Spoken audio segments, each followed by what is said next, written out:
घने जंगल के बीचों बीच खड़ा था एक विशाल पुराना बरगद का पेड़। उसकी जटाओं जैसी लटकी जड़ों के पीछे छोटे छोटे जीव अपना घर बना लेते थे। सूरज की किरणें जब उसकी शाखाओं से छनकर जमीन पर गिरती तो ऐसा लगता जैसे कोई सोने की चादर जंगल में फैला रहा हो। लेकिन पिछले कुछ हफ्तों से इस जंगल पर खतरा मंडरा रहा था, क्योंकि शहर की एक बड़ी कंपनी ने यहां पेड़ों की कटाई कर फैक्ट्री बनाने की योजना बना ली थी। इसी जंगल के पास के गांव में रहता था आरव, 12 साल का समझदार और बहादुर लड़का। उसे जंगल से गहरा लगाव था। एक दिन उसने देखा कि मजदूर पेड़ों पर लाल निशान लगा रहे हैं। उसे ये देखकर गहरा डर लगा कि जल्द ही पेड़ काटे जाने वाले हैं।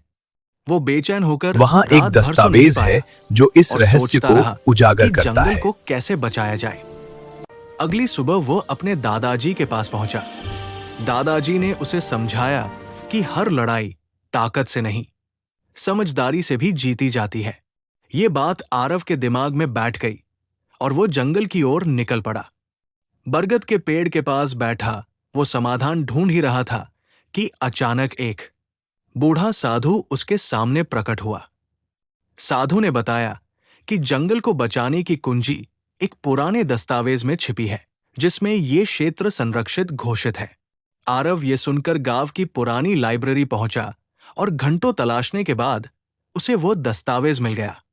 वो तुरंत उसे सरपंच के पास ले गया। सरपंच उसे लेकर तहसील पहुंचे और अधिकारियों को दस्तावेज दिखाया।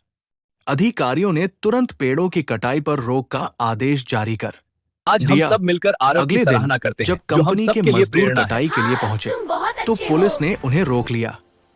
कुछ दिनों की जांच के बाद ये पुष्टि हो गई कि जंगल सचमुच संरक्षित क्षेत्र है और उसे काटना कानूनन अपराध है। कंपनी को अपनी योजना रद्द करनी पड़ी और जंगल बच गया। गांव के लोगों ने खुशी मनाई और आरव की खूब सराहना की। आरव शाम को फिर बरगद के पेड़ के पास पहुंचा, जहां उसने साधु को ढूंढा, लेकिन साधु कहीं नहीं था। सिर्फ हवा की हल्की सरसराहट थी, जैसे जंगल खुद कह रहा हो, धन्यवाद आरव। आरव मुस्कुराया और मन ही मन बोला, जब तक मैं हूं इस जंगल को कुछ नहीं होगा। जंगल भी मानो उसकी बात का जवाब अपनी शांत हरियाली से दे रहा था। चैनल को सब्सक्राइब करें और बेल आइकन प्रेस करना ना भूलें।